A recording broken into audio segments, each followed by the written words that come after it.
오를 종목은 살리고 버릴 종목은 가려냅니다. 잔혹하지만 확실한 선택, 종목 살생부 오늘도 이어가 보겠습니다. 8개의 종목을 살생부에 올려놓고요. 지금 단기적으로 계속 끌고 가도 되는 종목인지 아니면 지금은 살짝 밀어둬야 되는 종목인지를 판단하는 그런 시간입니다. 자, 오늘도 다양한 섹터, 다양한 종목군들 8개 한번 뽑아봤는데요. 먼저 화면으로 만나보도록 하겠습니다. 자, 종목 살생부 8개의 종목 첫 번째는요. 삼성전기입니다. 그리고 EST, 제주반도체, 가온전선, DLENC, 에이프릴바이오, 현대차, 두산에너빌리티까지 다양한 섹터에서 최대한 좀 섞어봤는데요. 일단은 아무래도 IT가 좀 많을 수밖에 없는 국면이죠. 첫 번째 종목 삼성전기부터 얘기를 나눠보도록 하겠습니다. 사실 오늘의 히어로는 SK하이닉스였습니다만 뭐 하이닉스에 대한 의견이야 여러분들이 다 매한가지일 것 같고 삼성전기도 비슷할까요? 그에 대해서 조금 궁금한 점들이 생겨서 오늘 첫 번째 종목으로 한번 뽑아봤습니다. 삼성전기도 많이 올라왔습니다. 그만큼 변동성도 커지고 있고요. 그래서 한 번 빠질 때 크게 빠지고요. 한 번 오를 때 또 오늘처럼 크게 올라갑니다. 참 매력적이기도 하지만 어떻게 해야 될지 전략이 꼭 필요한 그런 종목이 되겠죠. 삼성전기 최창림 매니저님의 의견을 좀 구해보도록 하겠습니다. 삼성전기 살릴까요? 죽일까요? 삼성전기 살리겠습니다. 좋습니다. 일단 전고점이었던 230만 원은 돌파할 것으로 보여지고 있어요. 이 섹터군이 어떻게 보면 지금 AI 관련된 섹터로 지금 움직이고 있다라고 보시면 될 것 같은데 그 뭐 AI 서버 그리고 뭐 데이터 센터에 이제 투자가 계속적으로 확대가 되고 있는 상황이다 보니까 고부가 MLCC에 대한 수요가 계속적으로 증가를 하고 있는 그런 상황입니다. 사실 이 AI 인프라 확대 투자는 향후 5년, 10년 계속 이어질 부분이다 보니까 삼성전기가 그런 부분에 있어서 계속적인 수혜를 받을 수 있을 것으로 보여지고 있는 부분이고요. 그리고 이제 카메라 모듈에 대한 고사양화가 계속적으로 지금 진행이 되고 있죠. 물론 위성통신도 마찬가지고 그리고 특히나 이제 자율주행이 지금 이제 뭐 FSD가 계속 좀 나오고 있는데 그 전에 예를 들어서 자동차에 뭐 카메라가 4대 필요했다라고 하면은 그 레벨 4단계 이상부터는 16대 이상이 필요합니다. 그렇기 때문에 이런 카메라 모듈에 대한 그런 수요도 앞으로 폭발적으로 증가를 할 거고 사양도 고사양화가 되면서 그런 부분들에 대한 카메라 모듈 수요 증가와 함께 삼성전기는 그런 부분도 수혜를 좀 충분히 받을 수 있는 기업이다. 이렇게 보시면 될 것 같고요. 그래서 AI 데이터 센터 그리고 MLCC 스마트폰 고사양화 그다음에 자동차 이런 전장화를 통해서 다중 모멘텀을 갖고 있다라고 보시면 될 것 같아요. 그리고 차세대 기판이죠. 유리 기판에 대한 이슈도 함께 품고 있어서 사실 삼성전기는 뭐 10개 기준을 갖다 붙여놔도 좋은 종목이다라고 말씀드릴 수 있을 것 같아요. 그리고 지금 이 상승 52주 신고가를 계속 돌파하고 있는데 이런 부분들이 지금 외국인이 매수를 계속적으로 매수를 해주면서 지금 한 5거래일 정도 계속적으로 순매수를 해주고 있는 그런 상황이거든요. 그러니까 이 메이저가 이 주가를 지금 끌어올리고 있다라는 측면도 굉장히 긍정적으로 바라볼 수 있겠다라는 부분이에요. 그래서 내일은 아마 양봉 흐름이 나올 것으로 예상이 되고 있고 지금 하방이 항상 제한됩니다. 그러니까 시장이 어렵다고 하더라도 삼성전기는 지금 밑으로 하방으로 방향성을 잡는 보다는 상방으로 잡을 확률이 높겠다. 이렇게 말씀드릴 수가 있을 것 같아요. 그래서 내일은 아마 230만 원 돌파하고 위로 조금 더 올릴 수 있는 그런 흐름이기 때문에 내일도 한번 같이 지켜보면 좋겠다. 이렇게 말씀드릴 수 있을 것 같아요. 좋습니다. 삼성전기 뭐 기판 있고요. MLCC 있고요. 카메라 모듈 있고요. 그리고 미래 모멘텀 유리기판 있고요. 방금 말씀하셨던 대로 10가지의 기준을 들이대도 삼성전기는 좋은 종목이다 라는 점이 계속 기억에 남네요. 진짜 삼성전기 도대체 어디까지 올라올지 감도 안 옵니다. 지금 계속 신고가를 경신할 수 있는 기대가 되는 종목 삼성전기 당연히 살리고 가도록 하겠습니다. 자, 그러면 두 번째 종목 이어가겠습니다. 두 번째 종목은요. EST입니다. 오늘 여러분들 혹시 보셨나요? EST의 주가 움직임. EST와 HPSP 두 개 종목이 정말 위와 아래 방향성을 두고 이게 뭐 삼자 입장에서는 굉장히 흥미롭더라고요. 맞아요. 진짜 뭔가 그 재판 결과가 발표되면서 재판 결과의 어떤 주문을 읽는 그 순간순간에서 급등했다가 급락했다가 급등했다가 급락했다가를 계속 반복했던 그런 종목이었습니다. 결론부터 말씀드리면 예스티에게 좀 유리한 판결이 나왔다고 합니다. 그런데 예스티도 상한가는 못 갔어요. 네. 이런 게 좀 찝찝한 거죠. 맞습니다. 그러면 과연 예스티에 대한 판단은 강시환 매니저님께 좀 맡겨보도록 하겠습니다. 강시환 매니저님, 예스티 살릴까요, 죽일까요? 죽이겠습니다. 오, 제가 방송에 나와서 처음 죽이는 것 같아요. 근데 한 이걸 두 번, 거의 안 죽이셨어요. 아무튼. 예. 한 두 번 정도 되는 것 같아요. 네. 근데 예스티를 죽이는 이유는 저는 이 종목이 중장기적으로 하반기까지 갔을 때 올라갈 거라고 봐요. 그래서 안 죽이는 게 맞는데 지금 오늘의 등락폭을 보셨죠? 진짜 저는 낮에 너무 흥미롭게 봤어요. 그렇습니다. 정말로. 막 예. 10%, 15%를 위아래로 움직이니까 맞아요, 진짜로. 이거를 웬만한 시장 참여자들 초보자들이 접근했을 때는 분명히 이건 손실 보고 못하죠, 나옵니다. 못하죠. 예. 네. 그래서 그 걱정감에 그리고 그 우선은 이게 1심에서 나왔던 결과 그대로 나왔던 거거든요. 그러니까 HPSP가 특허는 그대로 보존하되 ST가 갖고 있는 장비가 특허하고 약간 다르기 때문에 얘네가 만든 장비 괜찮다. 그래서 장비도 인정하고 장비 납품도 가능하다. 이렇게 어떻게 보면 양측의 손을 다 들어준 것 같지만 독점적을 갖고 있었던 HPSP, 그러니까 수소 어닝 장비입니다. 그 어떤 장비냐면은 이렇게 반도체를 이렇게 쌓다 보면은 우리 HBM을 계속 초고단으로 쌓고 있는데 거기에 웨이퍼에 하나가 크랙이 생기게 되면 이걸 다 버려야 되거든요. 다 불량으로 취급해서. 근데 그 부분들을 수소 어닝 장비를 해가지고 이게 고치는, 그래서 납되면서 싹 고치는 듯한, 쉽게 얘기하면 그렇습니다. 그렇게 고치는 그런 장비를 HPSP가 독점적으로 갖고 있었던, 기술력 갖고 있었었는데 ST가 그거를 그 HPSP의 기술력을 약간 우회해서 또 비슷한 수소 어닝 장비를 만들어내면서 그쵸.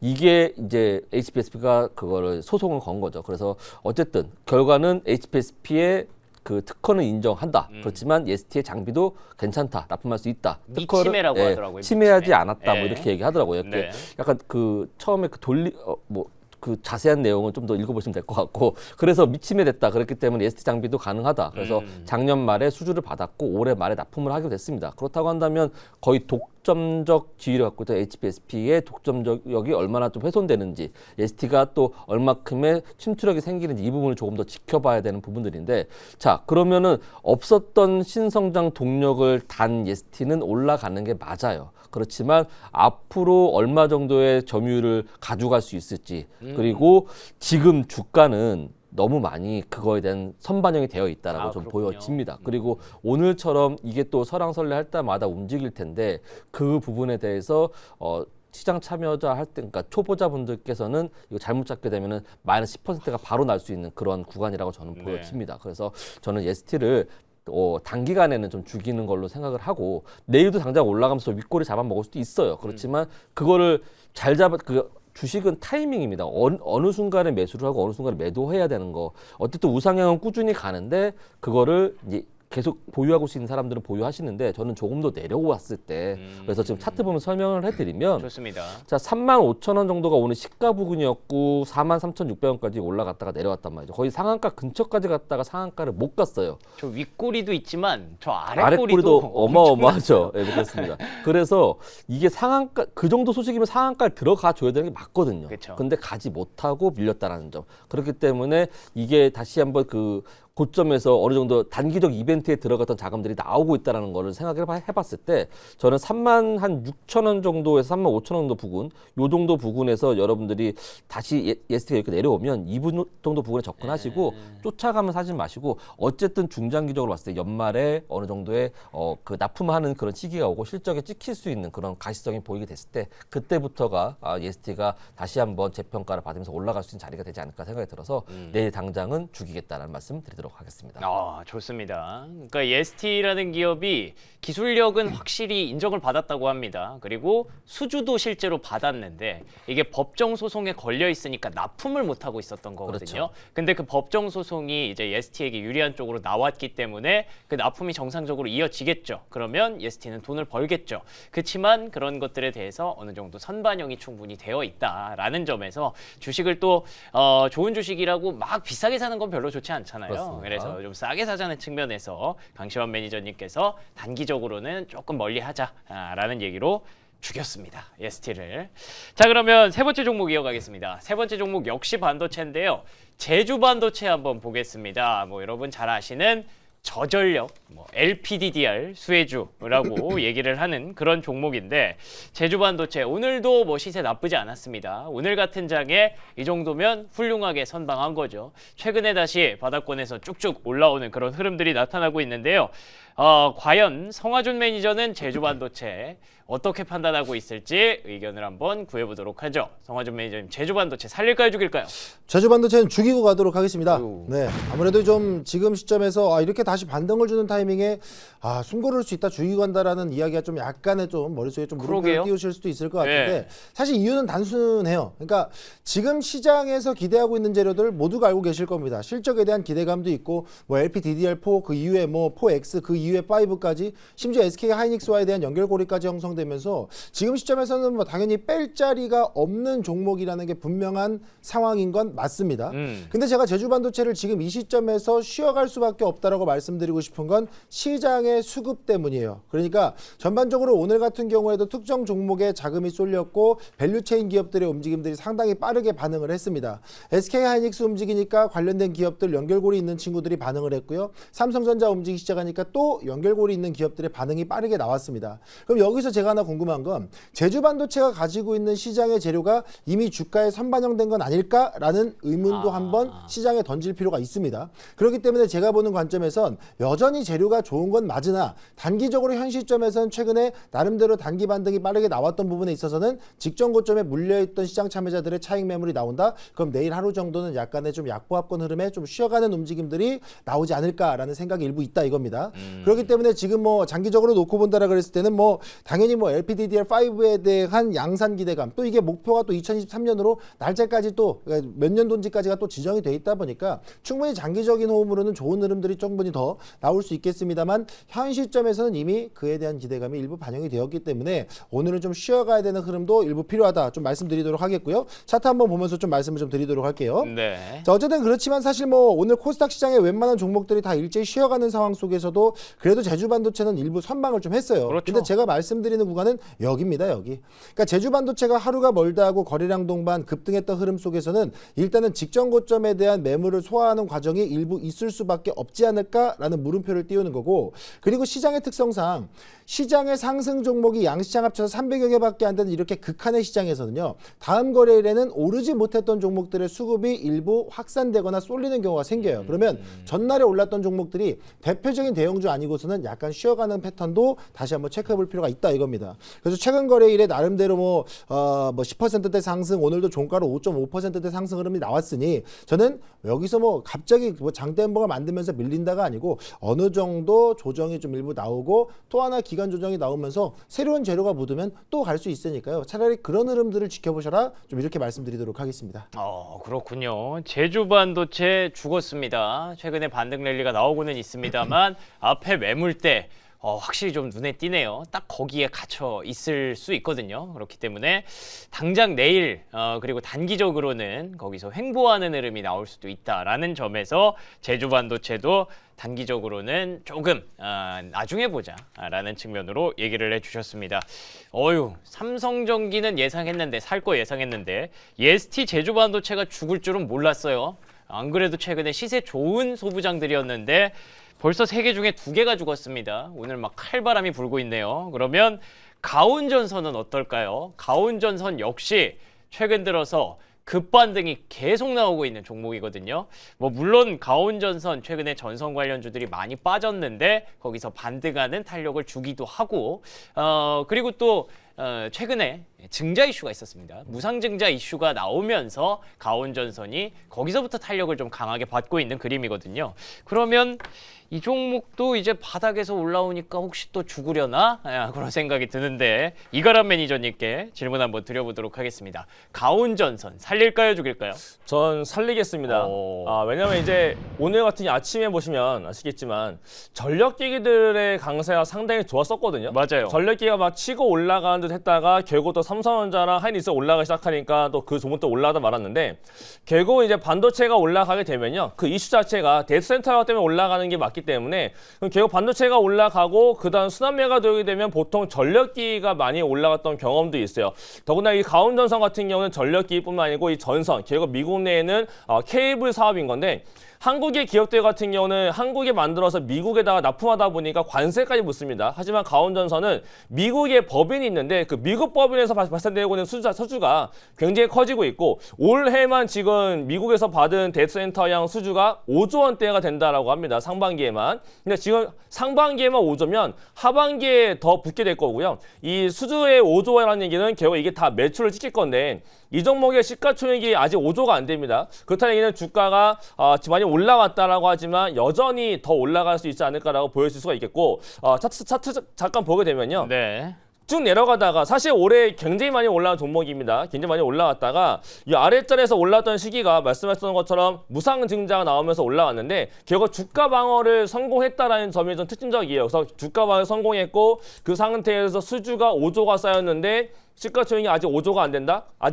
근데 아직 하반기가 남아있기 때문에 추가적인 수주가 나타날 수 있다라고 보여주는 측면이 굉장히 커서 결국 이제 반도체 이후에 대한 순환매를 본다면 전력기 쪽으로 봐야 될 거고 저는 그 안에서 전력기 외쪽으로 본다면 전선 쪽 봤을 때 가온전선도 충분히 이벤트 플레이가 가능하다라고 보기 때문에 살리도록 하겠습니다. 좋습니다. 근거가 확실하네요. 반도체가 물론 1번인 건 맞지만 반도체 외에 조금 더 나는 알파 수익을 추구하고 싶다라고 한다면 전력기기 전선 쪽을 2번으로 보는 게 합당하다라는 점에서 가온전선 최근에 탄력 좋고요. 충분히 살릴만 했던 것 같습니다. 4개 종목 중에 2개가 죽었어요. 삼성전기와 가온전선은 살았지만 ST와 제주반도체는 죽었습니다. 오늘 꽤나 죽는 종목이 벌써부터 많이 나오는데 나머지 4개 종목의 운명은 어떻게 될까요? 먼저 DLENC부터 보도록 하겠습니다. DLENC 이 종목이 조금 최근에 좀 실망스럽습니다. 왜 그러냐면 종전이 온다고 했을 때 가장 강하게 움직였던 종목 중에 하나거든요. 근데 그 이후에 이틀 연속 주가가 내리막을 걸으면서 다시 8만 원 밑으로 주가가 좀 떨어졌습니다. 기세 좋았던 종목인데 종전 모멘텀도 유효한데 왜 이렇게 빠지는 걸까요? 최창림 매니저님의 의견을 구해보도록 하죠. DLENC 살릴까요? 죽일까요?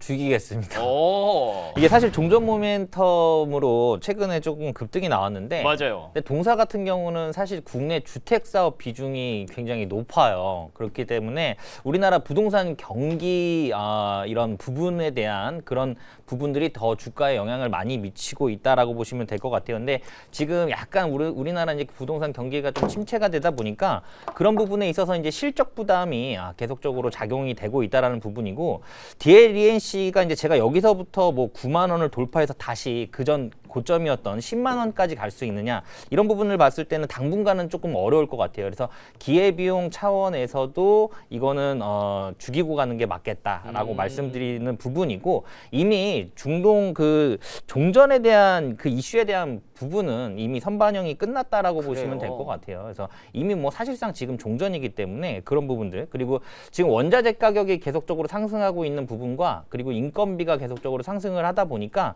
그런 부분에 있어서 이제 하도급 비용도 증가를 하고 있죠. 그런 부분에서 지금 수익성이 악화될 가망성이 지금 높은 상태입니다. 그러다 보니까 동사가 계속적으로 고점 돌파 못하고 지금 좀 밀리는 그런 모습들이 자꾸 나와주고 있어요. 그리고 동사가 진행하고 있는 그 대형 프로젝트에 대한 그런 부분 공사도 지금 지연이 되고 있는 상황이고 그리고 원가 상승, 설계 변경 등 이러다 보니까 이제 공사가 지연이 되면서 그런 부분들도 지금 대형 프로젝트에 대한 어떤 불확실성이 지금 상존하고 있는 그런 상황이다라고 보시면 될 것 같아요. 그래서 지금 당분간은 지금 이 부분에서 박스권에 좀 갇힐 확률이 저는 높다라고 보고 있어요. 그러니까 바로 뭐 내일 뭐 서명한다고 해서 뭐 이렇게 올라간다 이렇게는 좀 어려울 것 같고요. 계속 이 부분에서 박스권 흐름이 좀 나올 것으로 예상이 되고 있습니다. 그래서 이 지금 하반까지는 충분히 많이 열려 있는 상태다 보니까 내일은 아마 오늘 조금 더 많이 빠졌던 부분의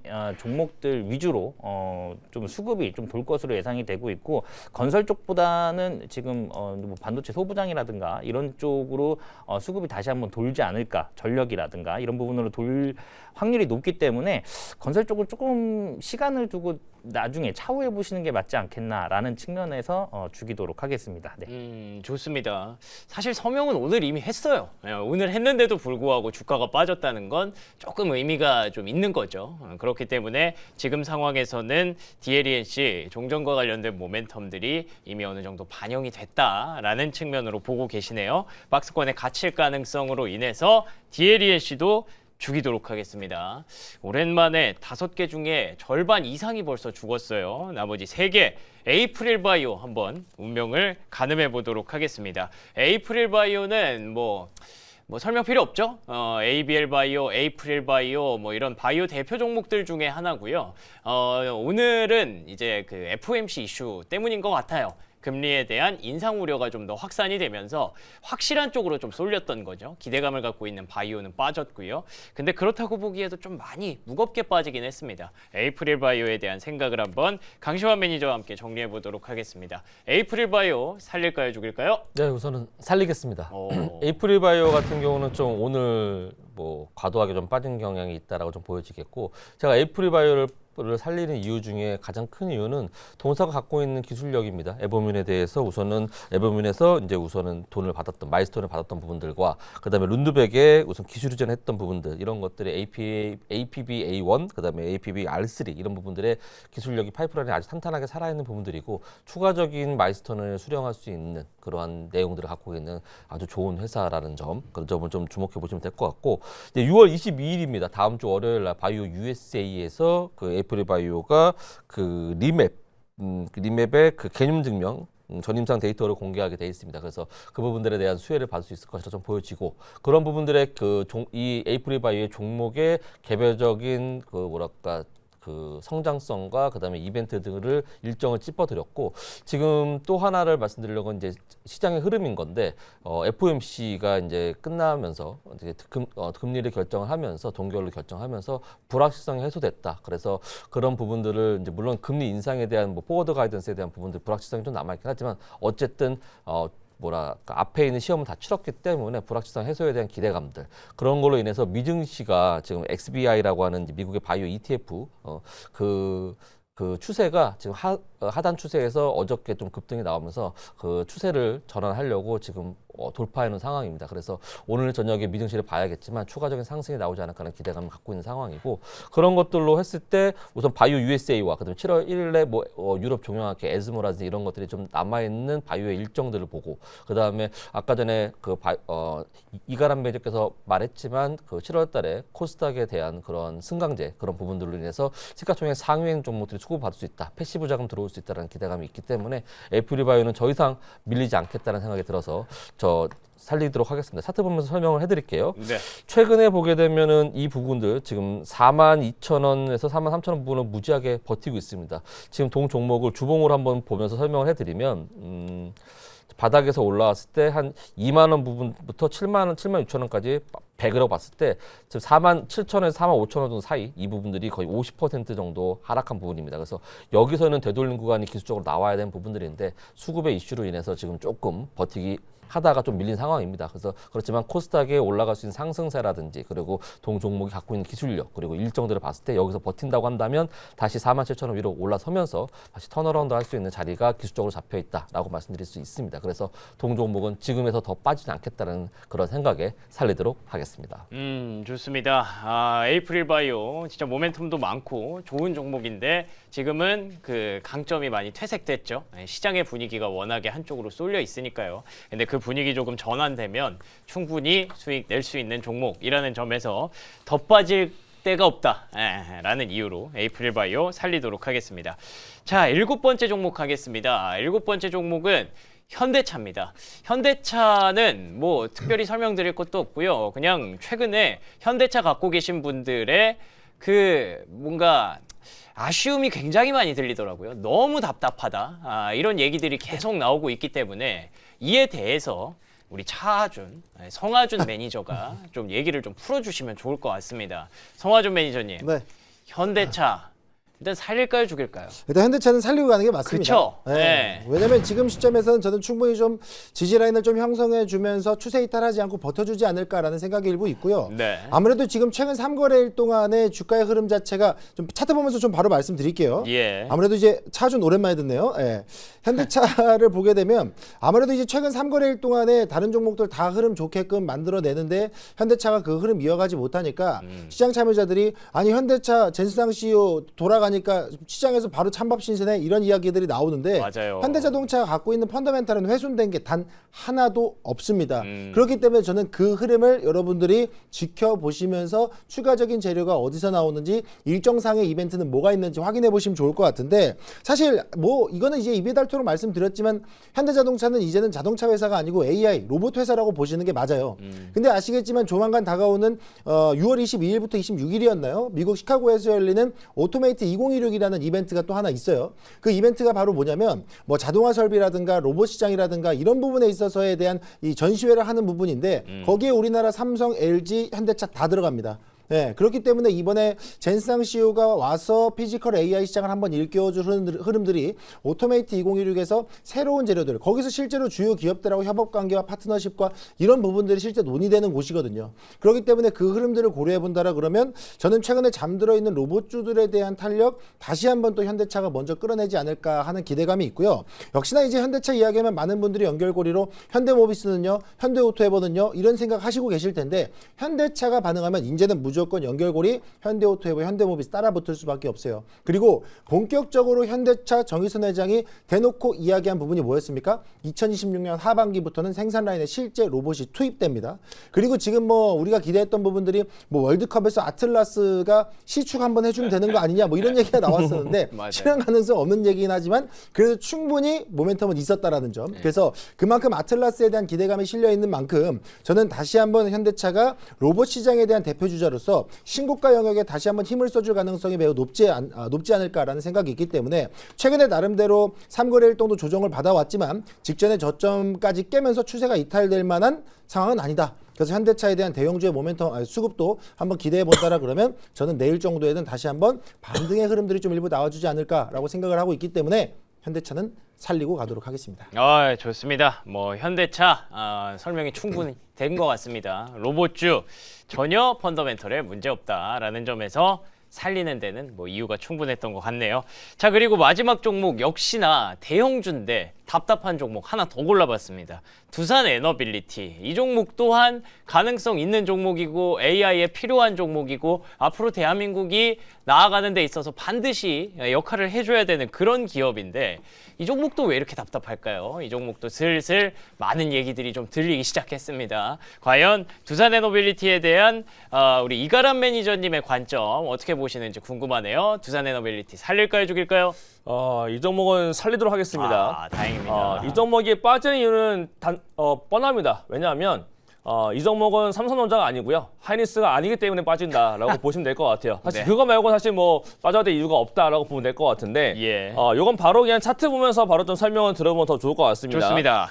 제가 항상 보는 것 중에 하나는 뭐냐면 주도주, 그 해의 주도주의 조건 중에 하나는 뭐냐? 마이너스 30%가 이탈되지 않는다라고 한다면 주도주가 되는 건데 마이너스 30%가 깨지되면 결국 이제 주도주에 탈락이 됩니다. 근데 이 종목 자체가 고점 대비 마이너스 30%가 깨져 있어요. 그렇기 때문에 주도주가 되었다라고 보기에는 조금 어려운 상태에서 그래서 약간 최근에 주가 흐름 자체 좀 약해지고 있다라고 보면 될 것 같고요. 그냥 지금 뭐 주봉을 보던 월봉을 보던 뭔가 차트 자체가 좀 살아있는 모습, 뭔가 이봉상에는 약간 좀 불안한 모습이 좀 있는데 차트가 주봉으로 넘어가게 되면요, 이평선이 살아 있습니다. 보시는 것처럼 이평선 아래에 붙어 있기 때문에 뭐 주봉 살아 있고 월봉까지 보게 되면요, 월봉 같은 경우도 이평선 아래에서 살아 올라오고 있어요. 그렇기 때문에 아직은 장기 추세까지 준 건 아니지만 단기적으로 살짝 쉬어가는 구간, 그렇다는 거는 윗자리 11만 원대가 넘어가게 되면 추세가 좀 더 살아 올라올 수가 있다라고 보여져요. 그래서 뭔가 재료로 본다면 대밀 투자 얘기 나오면서 원전 관련된 모멘텀이 다시 붙게 되면 결국은 11만 원 돌파가 됐을 때 정고점도 가능한 종목이다라는 점을 기억해 두시면서 일단 이 종목은 좀 살리도록 하겠습니다. 좋습니다. 두산 에너빌리티 좀 장기적인 추세로 보니까 확실히 좀 마음이 좀 달라질 것 같네요. 보네요. 그래서 이 종목 역시 장기적으로는 충분히 살리고 가야 되는 그런 종목이라는 점 다시 한번 강조를 해주셨습니다. 자, 그래서 오늘 8가지 종목 한번 확인해 봤고요. 초반에 많이 죽었습니다. ST, 제조반도체, DLH까지 죽었습니다만 에이프릴바이오, 현대차, 두산에너빌리티가 살아남으면서 삼성전기, 가온전선과 함께 5개 종목 살렸습니다.